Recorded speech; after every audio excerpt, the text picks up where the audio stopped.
Well, it's the NFL. You win by 37 points. That's an ass whipping.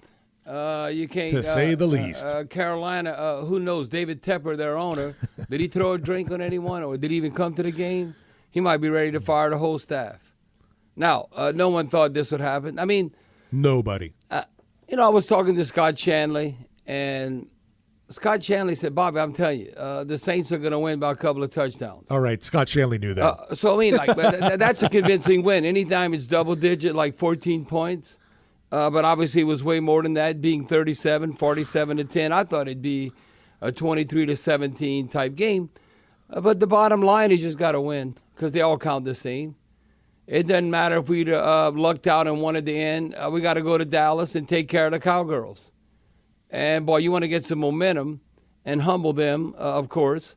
You start out 2-0. You remember last year we were 2-0. You can't rest on your laurels. We could have been 3-0. We all know what happened in that Packers game. So it's a long season. You break it down in quarters, and you have to continue the process. You got to be a pro. You have to be a pro. I'll never forget, I think it was 1989. We whipped the Cowgirls right here in the Superdome, 28-0. It was Troy Aikman's first game and Jimmy Johnson. So you got to keep it in perspective, because you could still be a 500-type team, but, boy, what a way to start the season. No, it was unbelievable. We were the varsity, and Carolina was the JV.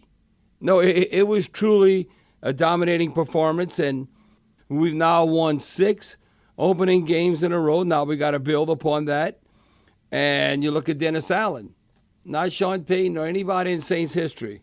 He's the first Saints coach in history. Now this is when he won his first 2 games as head coach. Started to see. Now he's won 3 in a row. You look at Derek Carr. I said this is big. How you start the season? He's now 7-4 in opening games.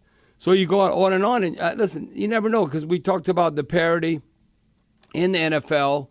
And how it is, I said this before the game. Against Carolina, the Saints had identical records, whether it's at home in the Dome or on the road in Charlotte, 15-14. Where now we played 59 games. We're 16-14 at home, 15-14 on the road, but 31-28 overall. So look, we've now won 3 in a row versus the Panthers. Wouldn't you be surprised? Or I should say we shouldn't be surprised. We should sweep Carolina. So we should win 4 in a row. We swept them last year. We're going to sweep them this year. No, we weren't able to do that since COVID, the COVID season in 2020. But when you break it down, we should end up being +3 in the turnover margin. We end up being +2. I'm telling you, that's a big key. Remember I told you, scoring offense, scoring defense. I guarantee we're going to be amongst the NFL leaders. We only gave up 10 points. I'm saying we could give up 19 or 20 and we should win.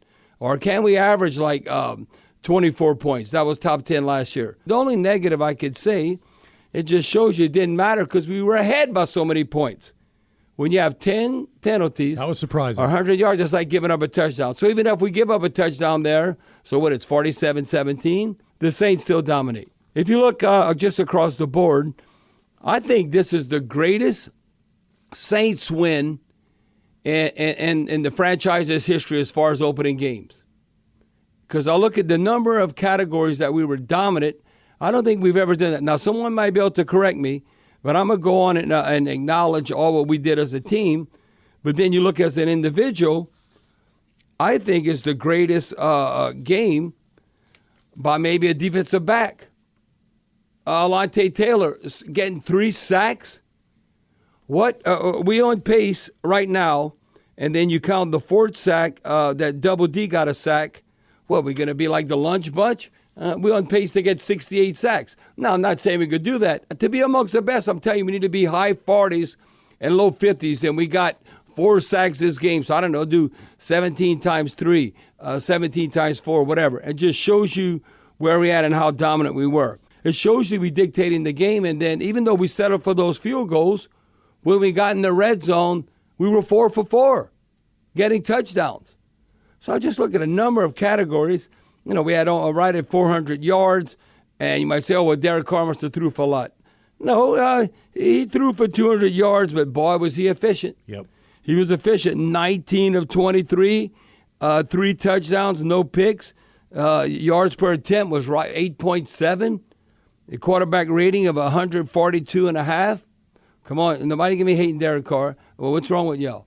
You can't be doing that right now. And then you look at like rushing. Can you run the ball? Can you stop the run? They average 2.9 yards a run, and we average 4.9. Love that. No, you can go on and on. It's like 2 handful of accomplishments. All the positives, yeah. So we did do this against Dallas. We could have kicked their ass. Now, I don't know if that'll happen, but I'm just saying that shows you how dominant we were. Look at Groupie. I mean, we call Colin. We got to get Colin. I'll board out with Charlie here. We got to get Colin a Groupie jersey because I think he can sign some autographs. But his leg, 4 for 4, I think Groupie's playing with a lot of confidence right now. I think, does Alvin Kamara, does he seem disgruntled? He don't seem disgruntled to me. So all I know, we need him to roll. Well, Alvin Kamara had 110 total yards from scrimmage. Now, I'm a little greedy. I want that to be about 120 plus, around 125. But he had 83 rushing yards. He averaged 5.5 yards a attempt. He didn't forget how to run. He still has a burst. They just got a block for him. And then we all know he's a pass receiving running back. He had 5 targets, 5 catches for 27 yards. He had an 18 long gain. Jamal Williams ended up with a rushing touchdown. Again, looking at Derek Carr, 19 of 23, 3 touchdowns, 142.5 quarterback rating. Rashid Shaheed. No, that you can't coach speed. And I wrote this down. I'm going to tell you what, because I've been there. That pass by Derek Carr to set the tone. Yeah. That 59-yard touchdown to Rashid Shaheed, you got to stand in the pocket because you're going to get waxed. That was a great throw. I think that was Derek Carr's best throw in a Saints uniform. But look how it set the tone. We go 5 plays, 76 yards. We're winning 7-0. They got the ball now. Bryce Young intercepted by Will Harris. You couldn't have had a better start. The magic was back in the dome today for sure. The magic was back, and you kind of take that for granted when you see this a number of times. But it's a new day and age, so this is something we have to build upon that. You know who was outstanding too? Now, hopefully, that he could play next week because we need him. Foster Moreau. Yeah. I mean, he got knocked out, and they said he's under concussion, and they gotta, waiting further evaluation now, right? He's all right. Come on, I think he's all right. Hopefully, but he had 4 targets, 4 catches. He ended up with a touchdown. Like Juwan Johnson came up with a nice catch for a touchdown. You know who can't be a prima donna receiver, and some fantasy people don't like this? You can't be Brandon Cooks Jr. Where you got to feed me, throw me the ball. No, doesn't it matter if the team wins or loses? Like Chris Olave had 2 catches, 2 targets for 11 yards. So hopefully he wasn't bitching. Hopefully he was high-fiving everybody, had a long gain of 17 because we won the game. It's a team sport. So hopefully Chris Olave, I think he don't have that personality where he would be disgruntled. Because you got a lot of prima donna receivers, I'm telling you, around the league. They not only want to win, they want to always be the man. Sure, and I'm sure he understands, though, too, in this game, too, you didn't need to air it out. No, and you might be the man, if not maybe week 3 or 4. Maybe next week. Against the Cowgirls, you right. You don't know. That's why you got to be mature and keep that in perspective. Rashid Shaheed, he is truly an all-pro returner.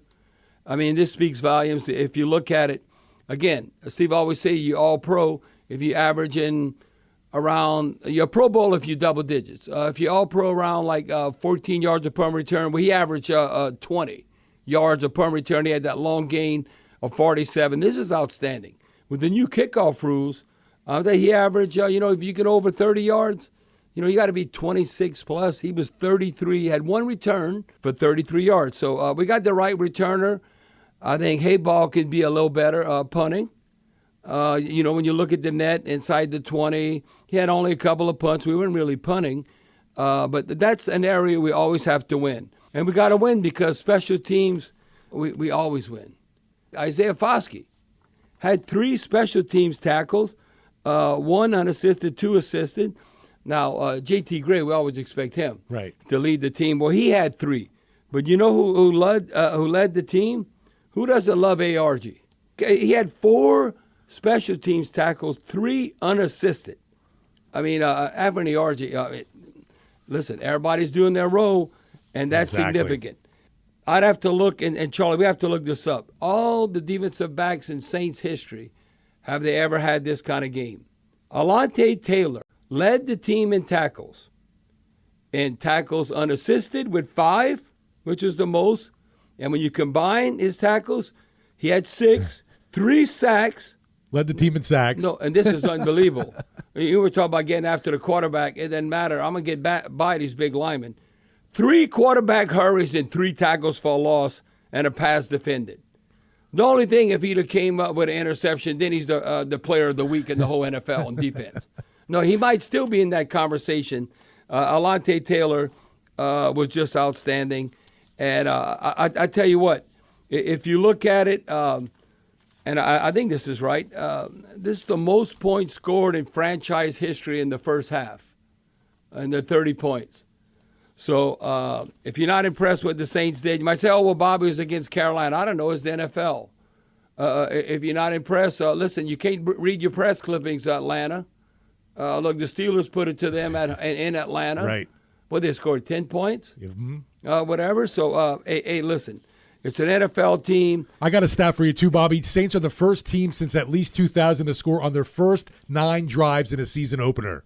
Hello. Okay, again, that's not an opinion. That's actually what happened. Kubiak, we love you. That's actually what happened. And you know, and Dennis Allen's going to get credit because he is the head coach. But I'm telling you, got to give Dennis Allen, that's his baby, the defense.